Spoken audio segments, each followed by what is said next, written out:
저희가 이 시간 찬양할 때 하나님의 은혜가 저희와 항상 함께 하시고 또 저희가 하나님께서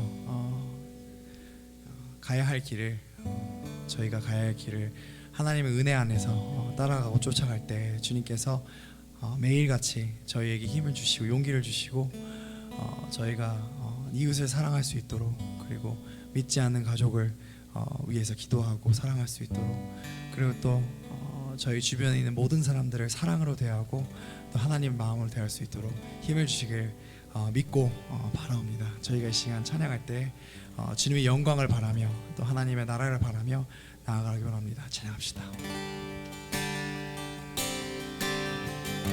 내 눈 주의 영광을 보내 내 눈 주의 영광을 보내 우리 가운데 계신 주님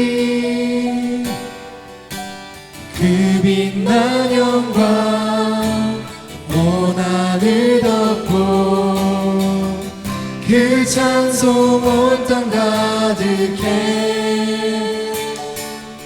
내 눈 주의 영광을 보내 그 찬송 가운데 서신 주님 주님의 얼굴을 온 세상 향하네 권능의 발을 드셨네 주의 영광 이곳에 가득해 우린 선해 주님과 함께 찬양하며 우리 전진하리 모든 열방 주 볼 때까지 내는 주의 영광을 보내 주의 영광을 보내 우리 가운데 계신 주님 그 빛난 영광 온 하늘 덮고 그 찬송 온 땅 가득해 내 눈 주의 영광을 보내 찬송 가운데 서신 주님 주님의 얼굴을 온 세상 향하네 권능의 발을 드셨네 주의 영광 이곳에 가득해 우린 선해 주님과 함께 찬양하며 우리는 전진하리 모든 열방 주 볼 때까지 주의 영광 이곳에 가득해 주의 영광 이곳에 가득해 우린 선해 주님과 함께 찬양하며 우리 전진하리 모든 열방 주 볼 때까지 찬양하며 우리는 전진하리 모든 열방 주 볼 때까지 주의 영광 이곳에 가득합니다. 주의 나라가 할렐루야. 내가 믿고 또 의지함은 내 모든 형편 잘 아는 주님 늘 돌보아주실 것을 나는 확실히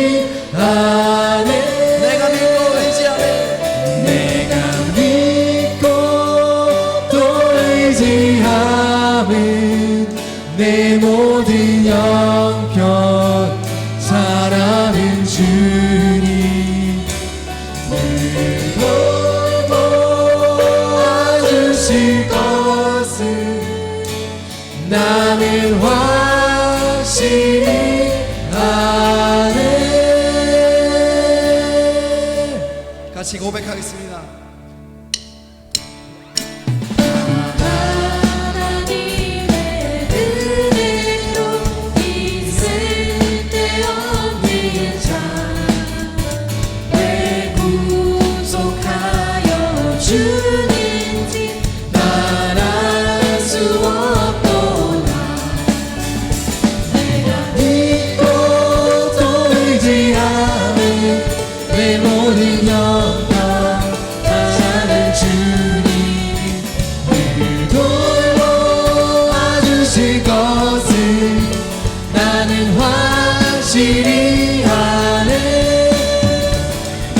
내게 굳센 믿음과 또 복음 주셔서 내 마음이 항상 평안치 난 알 수 없도다. 내가 믿고 또 의지하는 내 모든 영광 사랑하는 주님 늘 돌보아주실 것을 나는 확실히 아네. 내게 성령 주셔서 내 마음을 감동해 주 예수 믿게 하는지 난 알 수 없도다. 내가 믿고 믿고 또 의지하는 내 모든 영광 잘하는 주님 늘 돌보아주실 것을 나는 확실히 아네. 목소리를 고백해서 주 언제 강림하실지 언제 강림하실지 혹밤에 혹낮에 또 주님 만날 그곳도 날 알 수 없도다. 내가 믿고 믿고 또 의지하는 내 모든 영광 잘하는 주님 아멘. 늘 돌보아주실 것을 나는 확실히 아네. 믿고 또 의지하는 내 모든 영광 잘하는 주님 늘 돌보아주실 것을 나는 확실히 아네. 저희의 믿으신 여호와께 영광 박수 드리겠습니다. 할렐루야.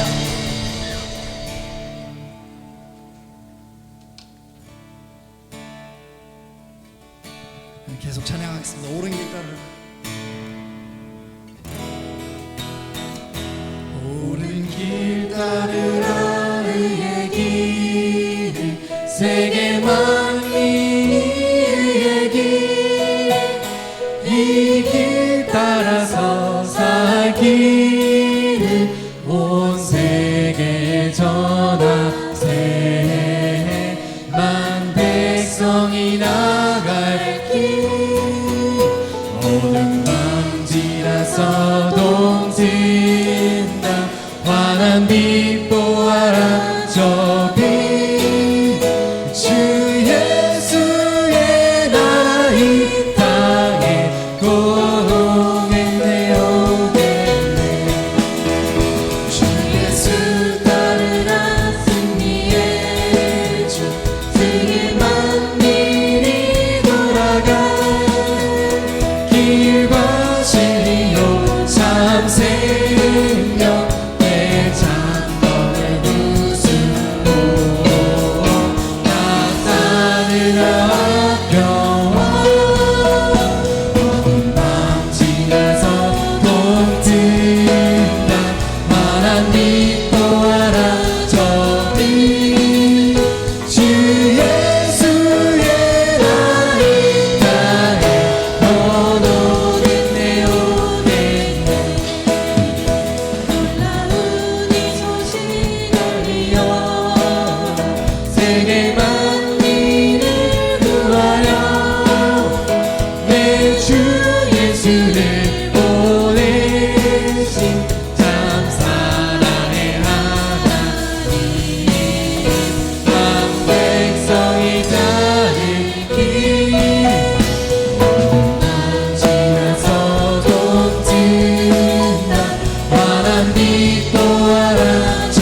길 모두 나와서 믿어라.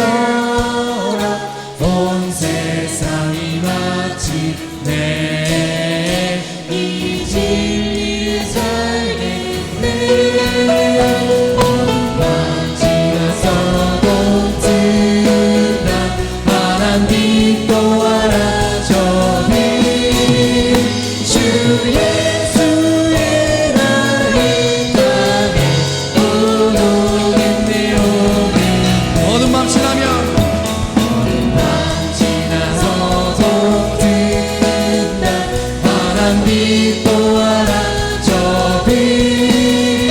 주 예수의 나를 이 땅에 오겠네 오겠네.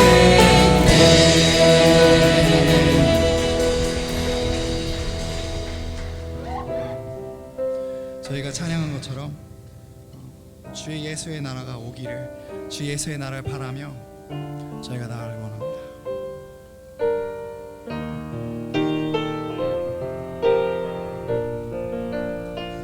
마라나타. 마라나타 주 예수여 어서 오시옵소서. 땅의 모든 끝 모든 족속 주를 찬송하게 하소서. 마라나타 주 예수여 어서 오시옵소서. 모든 열방이 주께 돌아와 춤추며 경배하게 하소서. 우리 주님 다시 오실 길을 만들자. 십자가를 들고 땅 끝까지 우린 가리라. 우리 주님 하늘 영광 온 땅 덮을 때 우린 땅 끝에서 주를 맞으리. 마라나타 마라나타 아멘. 주 예수여 오시옵소서. 마라나타 마라나타 아멘. 주 예수여 오시옵소서.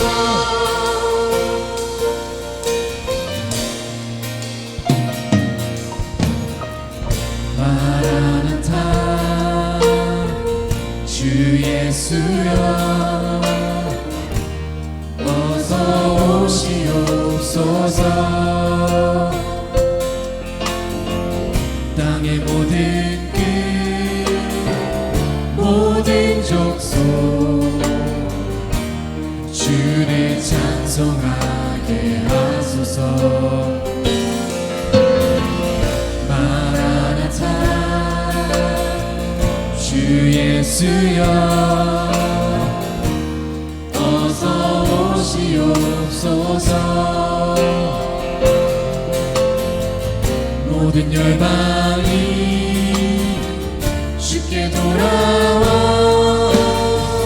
춤추며 경배하게 하소서. 우리 주님 다시 오시기를, 우리 주님 다시 오실 길을 만들자. 십자가를 들고 땅 끝까지 우린 가리라. 우리 주님 하늘 영광 온 땅 덮을 때 우리 땅 끝에서 주를 맞으리. 마라나타 마라나타 아멘. 주 예수여 오시옵소서.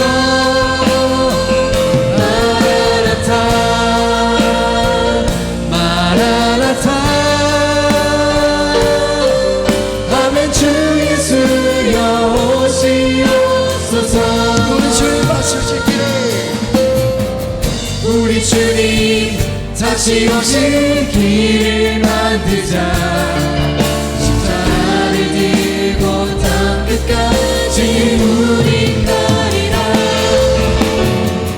우리 주님 하늘 영광 온 땅 덮을 때 우리 땅 끝에서 주를 맞으리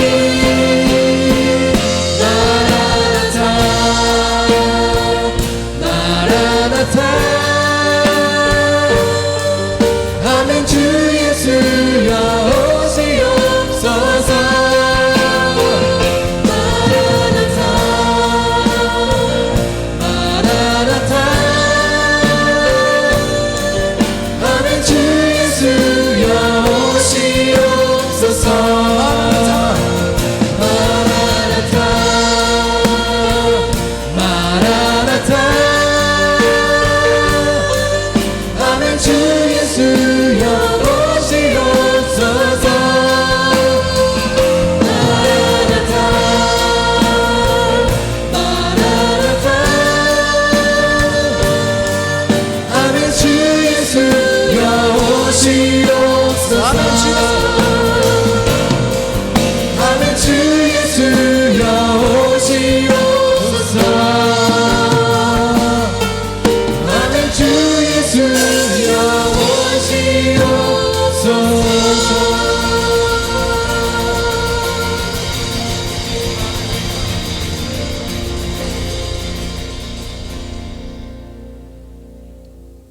다 같이 기도드리시겠습니다.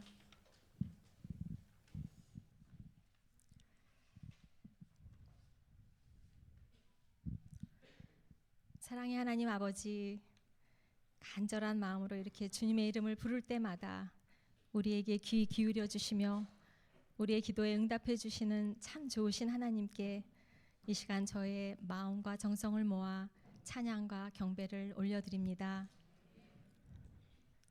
빛과 어둠을 함께 창조하심과 같이 저희 인생 여정 속에 형통한 날과 곤고한 날을 병행케 하사 우리가 만나는 모든 상황이 우리의 힘으로 되는 것이 아니라 위에 계신 빛들의 아버지께로부터 내려오는 것임을 깨닫게 하시어 주님을 더욱더 의지하게 하시니 감사합니다.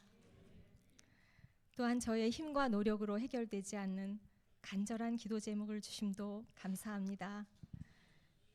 너희가 여러 가지 시험을 당하거든 온전히 기쁘게 여기라 명하신 주님, 저희가 만나는 모든 어려움은 믿음의 시련이며 온전한 하나님의 자녀로 만들기 원하시는 우리를 향하신 하나님의 열심이심을 인정하면서 저희들에게 주어진 여러 가지 고난의 숙제들을 잘 풀어가도록 지혜와 용기와 믿음을 더하여 주시옵소서. 특별히 영육 간의 연약함으로 그리고 물질적인 어려움으로 고생하시는 성도님들을 주님의 강한 팔로 붙잡아 주시기를 간절히 기도합니다. 원하옵기는 이 예배 시간에 저의 마음의 눈을 밝혀주시며 저희 속사람을 강건케 하시어 한 사람 한 사람을 향하신 주님의 소원을 깨달아 알게 하시고 말씀 따라 순종하는 자들에게 베푸시는 풍성한 하늘의 복을 누리는 저희들 모두가 되게 하여 주시옵소서. 말씀 따라 사는 것은 큰 일을 도모하며 으뜸이 되려는 것이 아니라 일상 속에서 만나는 소자를 섬기며 작은 일에 충성하는 것임을 한시도 잊지 않게 하시고 정말로 귀한 것들을 작은 것에 감추어 두신 주님의 비밀을 깨달으며 저희들 항상 주님의 목전에서 살기를 원합니다. 주님을 따르는 길이 좁은 길이요 어리석은 길이라고 세상이 말할지라도 저희가 넘어지지 않으며 믿음의 길을 계속 걸어갈 수 있는 것은 이렇게 아름다운 교회 공동체를 허락하셨기 때문입니다. 이 땅에 많은 교회들이 있지만 저희 참 소망교회는 사람들의 모임이 아닌 성도들의 모임이 되게 하시고 또 사람이 성도 되는 살아 움직이는 교회가 되게 하여 주시옵소서. 저희 모두 교회의 성장과 부흥을 소원하지만 그것이 우리의 목표가 되지 않게 하시고 비록 작을지라도 빛이 나는 교회, 오직 예수로 충만한 교회가 되어서 가난한 자 같으나 많은 사람을 부유하게 하고 근심하는 자 같으나 항상 기뻐하고 아무것도 없는 자 같으나 모든 것을 가진 자로다 하신 주님의 말씀을 살아내는 그런 교회가 되기를 소원합니다. 무엇보다도 저희 모두 다 기도의 사람들이 되어서 어떠한 사탄의 공격도 능히 이겨내며 하나님의 나라를 펼쳐가는 교회가 되게 하여 주시옵소서. 그리할 때에 저의 간절한 소원인 다음 세대를 주님께서 친히 부흥케 하시고 그들이 살아갈 미래를 축복하여 주실 것을 믿습니다. 오늘 예배 후에 있을 공동의회에 주님 함께 거하시며 때론 서로의 생각과 의견이 다를지라도 서로 용납하고 존중함으로써 오히려 그 다름이 화음이 되어 더 아름다운 소리를 내는 성숙하고 사랑에 넘치는 저희 교회 되기를 원합니다. 주님, 저희들 마라나타를 부르며 주님 이 땅에 다시 오심을 기다립니다. 그리고 그 기다린 만큼 저의 오랜 기도인 저희 자녀들과 가족들 그리고 친구들이 여호와께로 돌아오는 그날을 또한 고대합니다. 이는 오직 하나님의 은혜로만 가능한 것임을 깨달으며 주님의 긍휼하심을 바라보니 저들의 영혼을 구원하여 주시어 주님의 재림을 함께 맞이하는 축복을 허락하여 주시옵소서. 복음을 전하기 위하여 열악한 환경 가운데서 수고하시는 선교사님들을 붙들어 주시고 날마다 주님의 음성 들려주시어 주신 사명 기쁨으로 잘 감당토록 담대함과 평안함을 부어주시옵소서. 손명수 담임 목사님에게 늘 함께 하시어 말씀의 숲을 거닐 때마다 감추어진 미세하고 오묘한 진리를 발견하게 하시고 그 진리의 말씀을 저에게 잘 해석하여 전해주시도록 갑절이나 더한 영감을 부어주시기를 기도합니다. 새해에도 교회 살림을 이끌고 가시는 장로님들에게 그리고 각 부서와 목장의 리더들에게 지혜와 충성과 오래 참음의 성령의 옷을 입혀주시옵소서. 주님, 저희들 가운데 여러 가지 소원이 많으나 저희들의 가장 큰 소원은 주님을 더욱더 사랑하기 원합니다. 말씀을 읽고 들을 때마다 순종함으로 주를 더욱 알아가게 하시고 주를 사모하는 만큼 기도에 힘쓰며 기도 속에서 언제나 주님을 만남으로 인하여 어떤 환경 속에서도 주님 때문에 행복한 저희 모두가 되기를 소원하며 사랑이 많으시고 고마우신 예수님의 이름으로 기도합니다. 아멘.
네, 오늘 하나님 말씀 다 같이 보시겠습니다. 하나님 말씀은 마태복음 12장 9절에서 14절 말씀입니다. 마태복음 12장 9절에서 14절. 우리 저와 여러분이 한 절씩 교독으로 하나님 말씀 읽으시겠습니다. 거기에서 떠나 그들의 회당에 들어가시니 한쪽 손 마른 사람이 있는지라 사람들이 예수를 고발하려 하여 물어 이르되 안식일에 병 고치는 것이 옳으니까. 예수께서 이르시되 너희 중에 어떤 사람이 양 한 마리가 있어 안식일에 구덩이에 빠졌으면 끌어내지 않겠느냐? 사람이 양보다 얼마나 더 귀하냐? 그러므로 안식일에 선을 행하는 것이 옳으니라 하시고 이에 그 사람에게 이르시되 손을 내밀라 하시니 그가 내밀매 다른 손과 같이 회복되어 성하더라. 바리새인들이 나가서 어떻게 하여 예수를 죽일까 의논하거늘. 아멘. 할렐루야. 우리 생각에 한번 이렇게 들어온 개념이 쉽게 바뀌는 경우는 그렇게 많지가 않습니다. 그것을 바꾸려고 하면 아주 특별한 개인적인 경험이 동반되지 않으면 우리의 생각은 잘 바뀌지 않는 것 같습니다. 물론 이제 그렇다고 우리의 모든 기존에 있었던 개념들을 다 바꿔야 되느냐? 그럴 필요는 없겠죠. 어떤 것들은 꽤 오랜 시간 동안에 그 전통이라고 하는 어떤 형식으로 내려와서 우리에게 상당한 유익을 주는 그런 것들이 꽤 있죠. 그런 것들은 우리가 계속해서 지켜나가는 것이 유익입니다. 그런데 반대로 오랜 시간 동안 우리에게 지키고 보존되어 왔는데도 불구하고 이 시대의 흐름에 따라서 변화가 필요한 것들이 차츰 생기게 되죠. 이제 그런 시대의 변화에 따라서 어떤 변화가 우리에게 다가오면 마음이 좀 불편해집니다. 그리고 그것을 받아들이지 않으려고 하는 어떤 이 레지스턴스, 이 저항이 우리 가운데 생기게 되죠.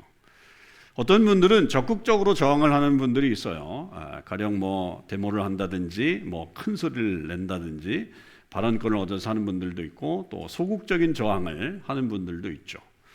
뭐 적극적인 저항은 그런 예가 있다고 한다면 소극적인 저항은 이런 거겠죠. 아예 그냥 내 마음 편한 대로 그냥 내버려 두세요. 난 이렇게 살다가 그냥 갈 거요. 그냥 내버려 두셔. 이렇게 생각하면서 절대로 자기의 생각을 안 굽히는 분들이 있습니다.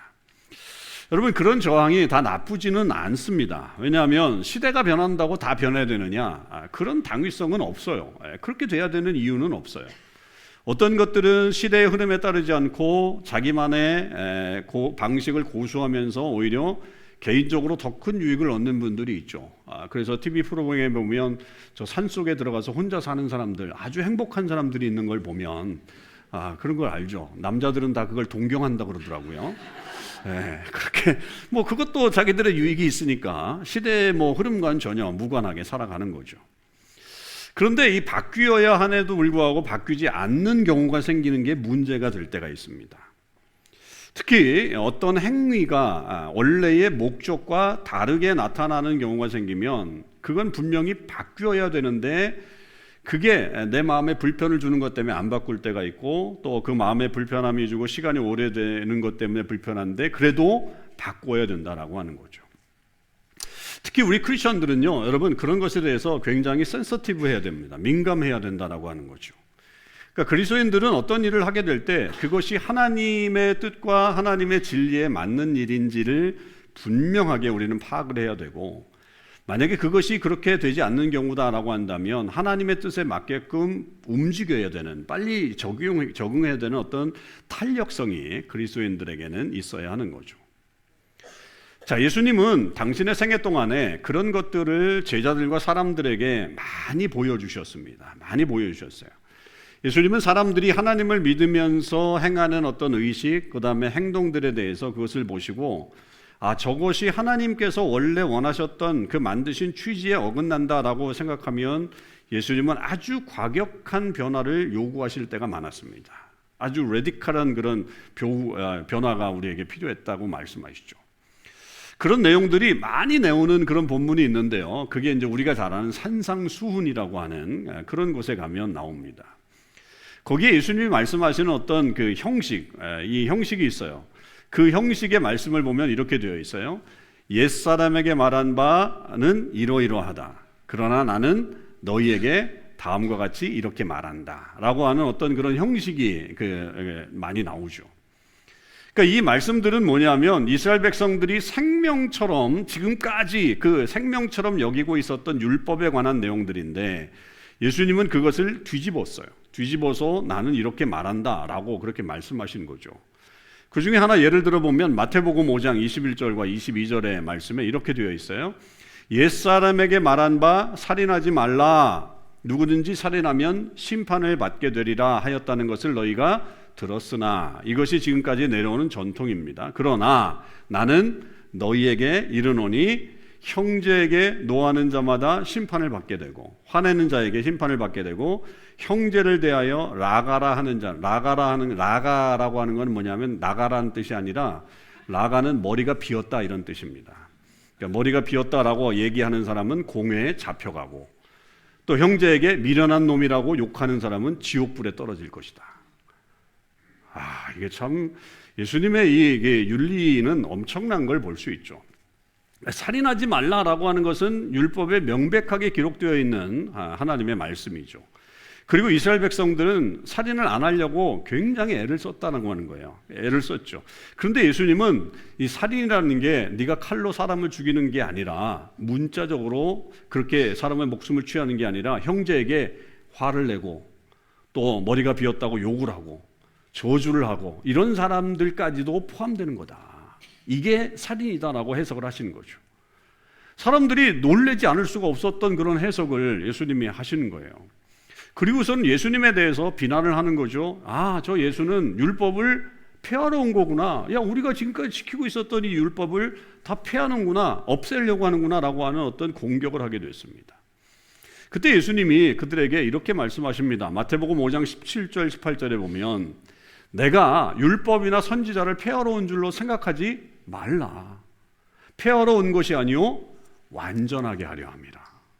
진실로 너에게 이르노니 천지가 없어지기 전에는 율법의 1.1획도 결코 없어지지 아니하고 다 이루리라.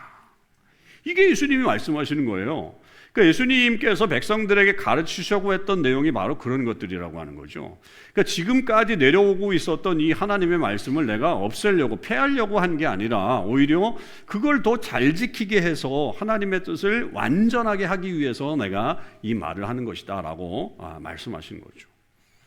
여러분, 우리는 이런 예수님의 의도를, 이 의도와 말씀들을 늘 마음속에 잘 새기셔야 합니다.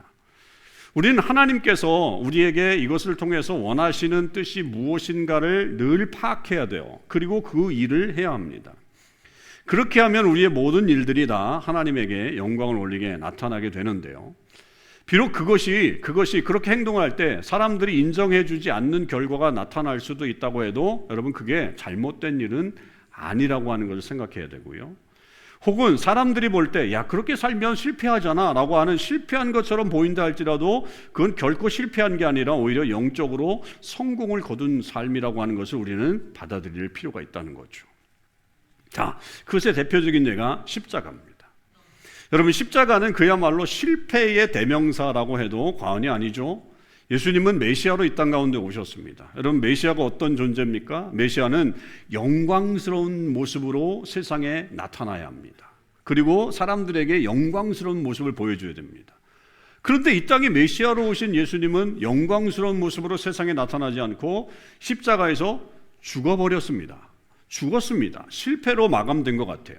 그러니까 세상의 눈으로 보면 예수님은 메시아로서의 어떤 성공을 거두지 못하고 실패한 인물입니다. 그런데 예수님은 하나님의 뜻을 십자가를 통해서 완성하셨죠. 예수님은 그것을 바라보면서 그 하나님의 뜻을 바라보면서 끝까지 십자가의 길로 가셔서 마침내 십자가에서 뭐라고 그러셨어요? 다 이루었다. 그렇게 말씀하셨어요. 그게 바로 영적인 관점인 거죠.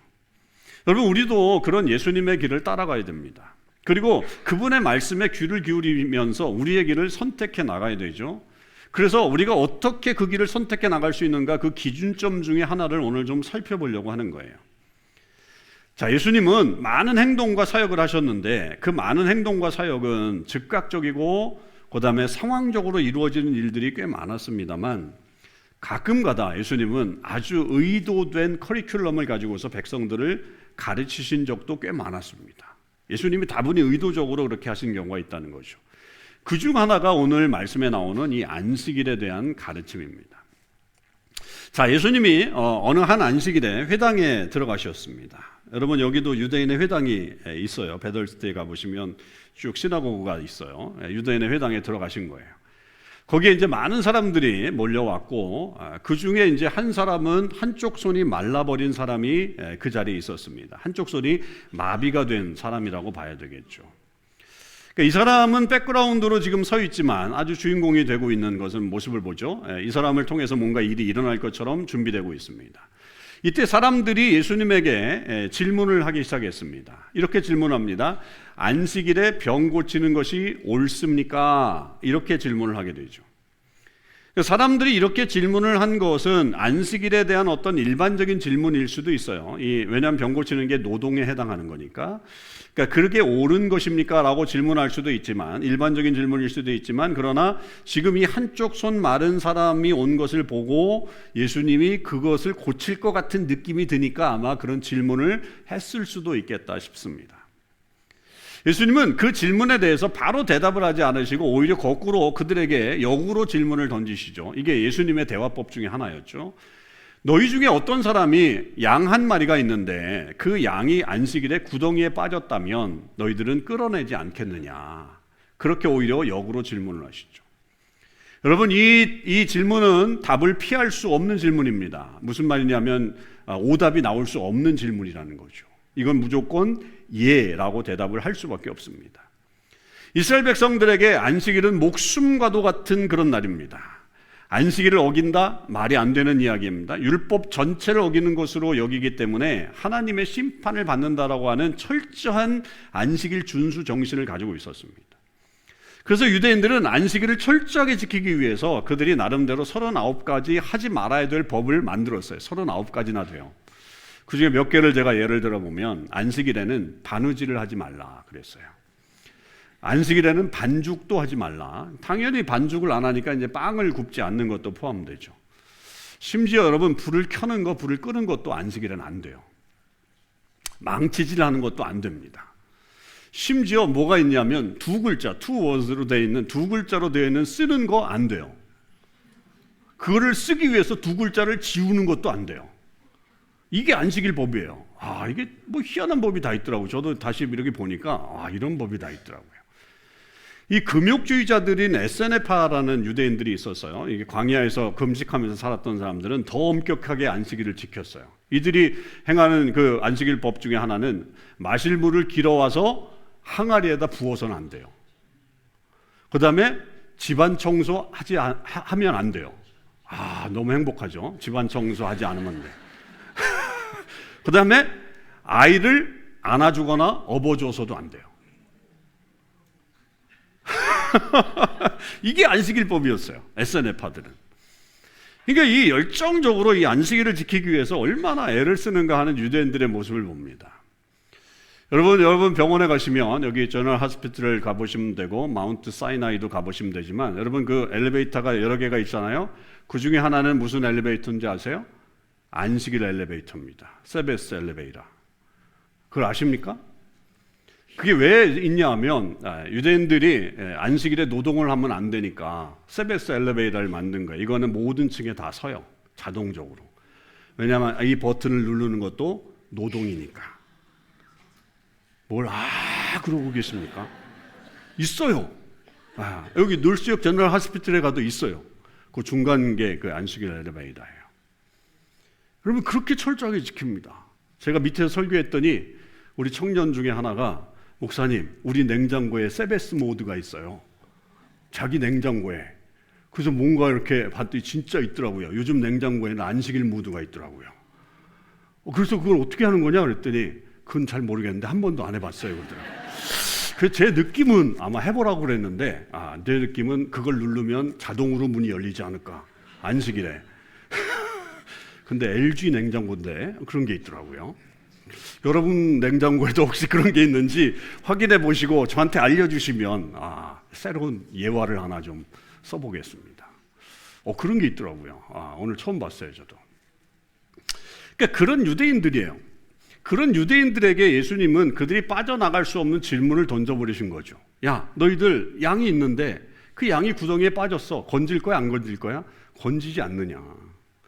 노동을 해서는 안 되는 그날에 너희들은 너희들의 양을 지키기 위해서는, 양을 건져내기 위해서는 노동을 하지 않느냐라고 하는 거. 이건 다 이 보편적으로 인정되었던 그런 모습인 거죠.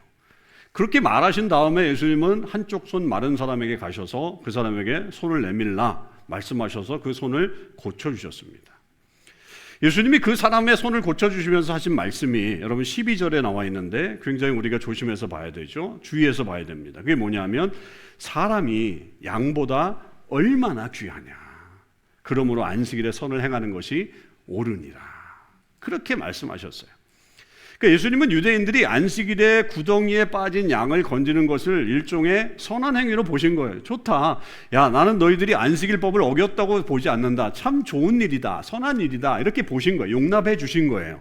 그런데 그 양보다 훨씬 더 귀한 이 사람이 지금 고치는 것을 양을 구하는 것과 비교할 수 있느냐? 그 가치는 비교할 수 없는 것이다 라고 말하는 거죠. 그렇게 행동을 하시면서 예수님은 이 안식일의 참 의미가 사람들에게 무엇인가를 알려주시기 위해서 그 행동을 의도적으로 하셨다라고 봐야 되겠죠. 유대인들은 이런 예수님의 행동을 보고 여전히 이해를 못했어요. 예수님을 죽일 음모를 짰습니다. 왜냐하면 안식일에 노동을 해서는 안 된다는 법이 훨씬 더 중요했어요. 자기들의 일은 노동이라고 생각하지 않고 예수님의 일은 노동이라고 생각했기 때문에 그들은 예수님은 안식일법을 어겼다 그래서 죽이려고 했던 거죠.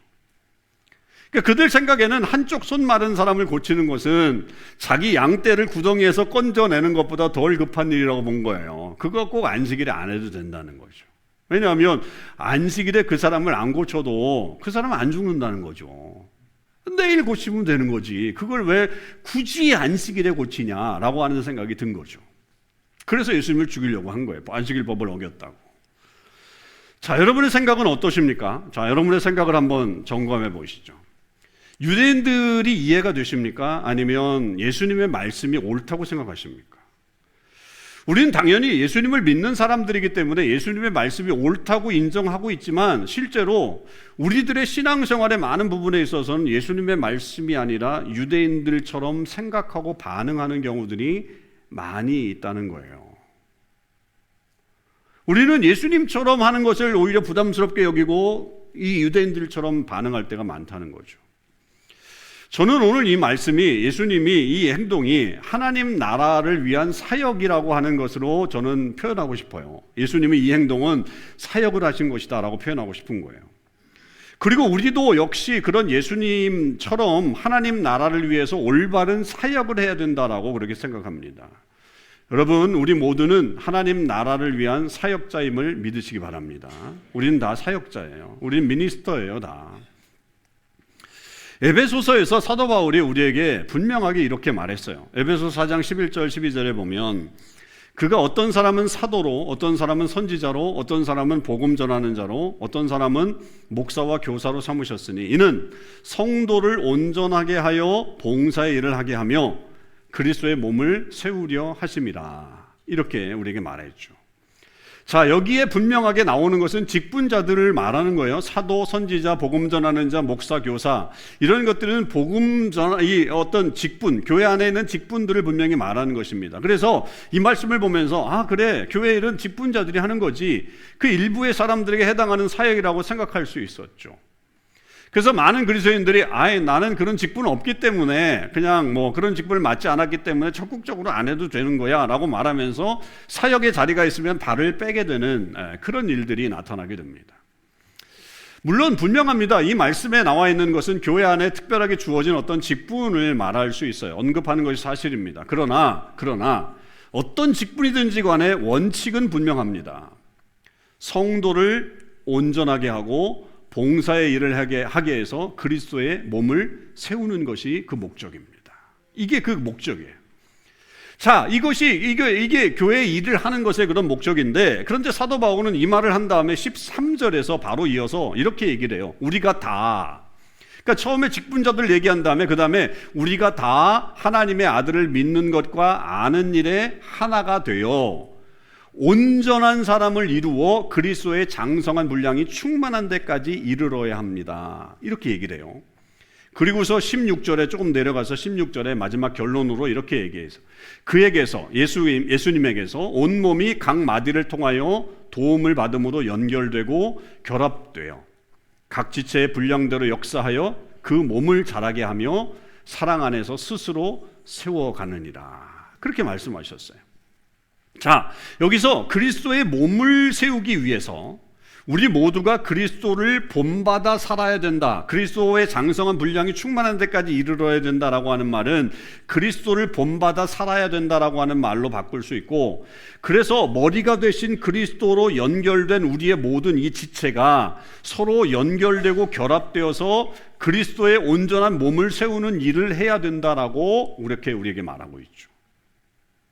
여기에는 예외가 없어요. 앞에 직분자들에게 특별하게 어떤 말씀을 하셨다고 한다면 그 뒤에 우리 모든 사람은 이라고 말하면서 결국 그리스도를 믿는 사람이라고 한다면 한 사람도 빠짐없이 그리스도의 몸을 온전하게 세우기 위해서 각자의 사역을 감당해야 된다라고 하는 것을 우리에게 말씀하고 있는 내용들입니다. 여기에 중요한 단어가 각 지체의 분량대로라고 되어 있어요. 각 지체의 분량대로 역사하여 그 몸을 세워가라 이렇게 얘기했는데, 각 지체의 분량이라는 말은 무슨 말이에요? 모든 지체가 다 분량이 있단 말이에요. 손은 손대로, 발은 발대로 다 역할이 있다는 거죠. 심지어 보이지 않는 내장이 훨씬 더 중요할 때가 많죠, 여러분. 우리의 몸에도 이 보이지 않는 내장, 이 내장 기관이 무너지게 되면 사람이 죽게 되는 것처럼 이 그리스도의 일을 함에 있어서도 보이지 않는 부분에서 섬기는 분들이 굉장히 중요한 일들을 하는 분들이 꽤 많죠. 여러분, 그렇기 때문에 각 지체에 분량이 있다는 거예요. 우리 모두는 다 그 감당할 분량이 있다는 거고, 이것을 우리 마음에 새기고 그리스도의 몸인 교회를 세워서 나아가서 하나님 나라를 위한 사역자로 서야 된다라고 하는 거죠. 오늘 우리가 집사님들을 임명했는데요, 비록 이번에는 헌신사 역사를 안 받고 교회가 일정 자격을 갖춘 분들을 임명했지만, 오늘 되신 분들은, 모든 분들은 그 마음을 잊지 마세요. 하나님께서 주신 직분이다, 하나님이 주신 직분이다라고 하는 사실을 잊지 마십시오. 그리고 각자의 분량에 맞게끔 여러분들이 맞게 사역할 수 있는 자리로 나아가셔야 합니다. 그건 꼭 직분자들뿐만 아니라 오늘 교회에서 임명받은 분들에게 해당하는 것이 아니라 예수님을 믿는 우리 모든 분들이 하나님 앞에서 결단해야 되고, 그리스도의 장성한 분량에 이를 때까지 우리는 결단해야 된다라고 하는 거죠. 그래서 그 일을 위해서 할 수 있는 사역에 우리는 동참해야 되고, 서로 협력하고 아름다운 그리스도의 공동체를 이루는데 협력해 나가는 그런 우리의 성도들의 삶이 되어야 합니다. 그게 예수님께서 안식일에 하신 그 사역의 내용과 우리의 삶과 일치되는 거죠. 자, 이때 오늘 말씀을 통해서 확실하게 우리가 알아야 될 하나님 나라의 사역의 원칙이 하나 있어요. 원칙. 그 원칙을 우리가 잘 알아야 합니다. 그게 뭐냐면, 우리의 모든 미니스트리, 우리의 모든 사역은 어떤 원칙을 가지고 있어야 되냐면 생명을 구원하는 것에 있어야 합니다. 생명을 구원하는 것에 있어야 돼요. 예수님이 안식일의 존재 이유를 사람의 생명을 살리는 것에 있다라고 말씀해 주신 거예요, 이 사역을 통해서. 그러니까 한쪽 손 마른 사람의 질병은 하루 이틀 사이에 벌어진 일이 아니면 오랜 시간 동안 그 질병에 노출되어 있었고, 그리고 앞으로도 이 사람은 계속 그렇게 간다면 그러나 예수님이 안식일에 그 사람을 고쳐준 이유가 있다는 거죠. 그렇게 시급한 일이 아니에요. 내일 해도 돼요. 이 유대인들의 생각처럼 내일 하면 되지 왜 굳이 안식일에 해갖고 이 유대인들의 미움을 샀냐.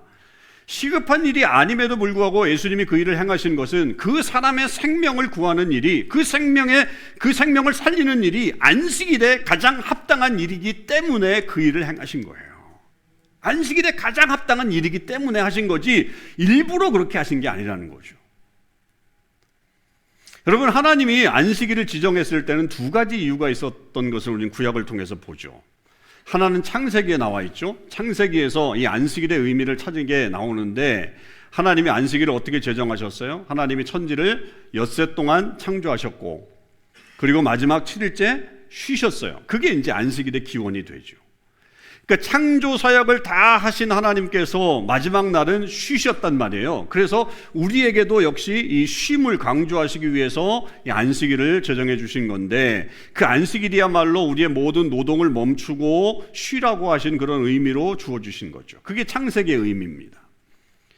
근데 출애굽기에 가면 이게 안식일이 조금 더 달라지는데, 그게 뭐냐면 하나님을 기억하는 날로 조금 더 확대돼요. 하나님을 기억하는 날로. 그러니까 단순히 안식일이 노동을 금하는 날이 아니라, 그 노동을 금할 뿐만 아니라 그날에 하나님을 예배하고 하나님을 기억하고 하나님을 찬양하는 날이 되도록 했습니다. 그래서 출애굽기의 안식일은 예배의 날로 바뀌었어요.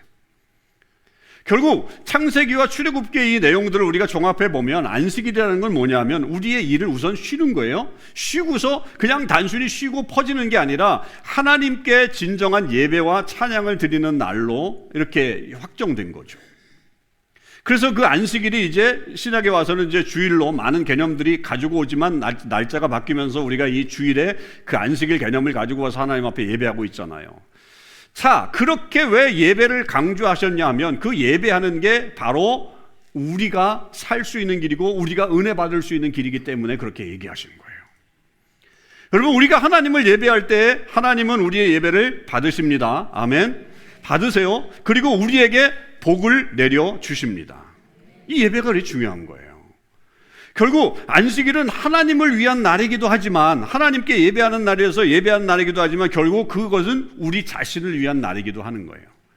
그러기에 안식일 개념 속에는 하나님께서 우리에게 복을 주시는 하나님의 은혜가 선포되는 날이라고 하는 의미가 들어있는 거죠. 예수님은 이것을 아셨기 때문에 지금 이 한쪽 손 마른 이 병든 사람을 안식일에 고쳐주시면서, 야, 이게 바로 안식일의 의미야, 하나님의 은혜가 선포되었어 라고 하는 것을 보여주신 거란 말입니다. 그러니까 여러분, 우리가 이 사역이, 우리의 모든 사역이 이것에 초점이 맞춰져야 된다는 거예요.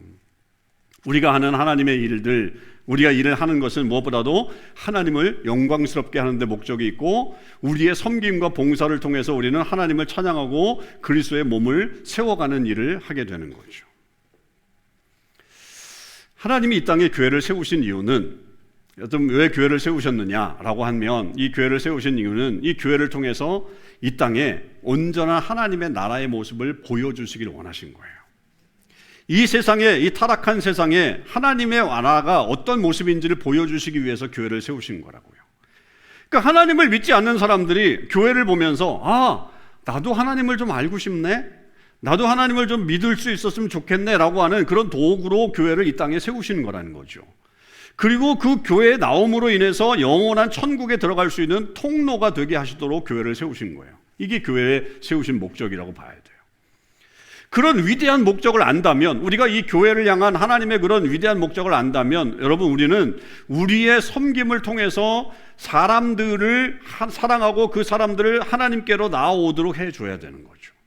그래서 그들로 하여금 하나님을 찬양할 수 있도록 도와주는 겁니다. 그러니까 결국 우리가 이 교회를 섬기고 이 교회 안에서 우리가 사역을 한다라고 하는 것은 사람들을 주님께로 이끌어오는 사랑의 행위가 되는 거예요. 그들에게 은혜를 베푸는 그런 도구가 된다는 거죠. 우리 모두가 제대로 하나님의 나라 사역을 위해서 세워나갈 때, 우리가 그런 모든 사역자가 될 때 무엇이 돼요? 그리스도의 몸이 온전하게 되는 거예요. 그리스도의 몸이 건강하게 되는 거예요. 그것을 보면서 사람들이 교회로 나오게 되고, 그리고 마침내 그들이 하나님을 찬양하게 되고 하나님의 이 자녀가 되는 복을 누리면서 하나님의 은혜를 받게 되는 역사가 일어나게 되는 거예요.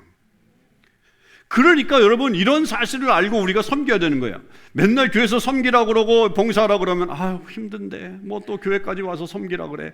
여러분, 그렇게 생각할 게 아니라는 거예요. 이 생각을 우리가 바꾸지 않으면 안 된다는 거예요. 섬김과 봉사를 할 때 우리는 예수님을 비판했던 유대인들의 마음을 가질 때가 많다는 것을 우리 인정해야 돼요.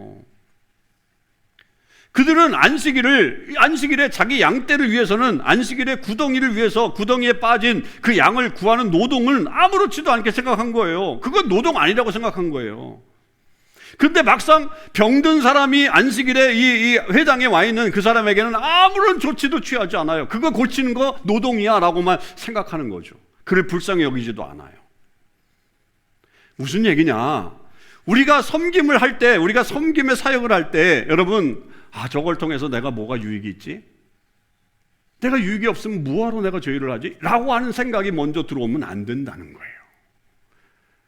그러니까 그 자기 양떼를 구하는 데는 노동이라는 생각도 하지 않고 최선을 다하는데, 한 사람의 질병 가진 사람을 고치는 것에 대해서는 전혀 그걸 생각하지 않는다는 거죠. 우리가 섬길 때 내가 저걸 함으로 해서 내게 유익이 뭐지? 나 시간도 뺏기고 뭐 노력도 뺏기고 나 주일날 좀 쉬어야 되는데 뭐 이렇게 하면서 다 뺏긴다고 생각할 때 우리가 초점을 맞추는 경우가 너무 많다는 거예요. 나하고 무슨 관련이 있는가?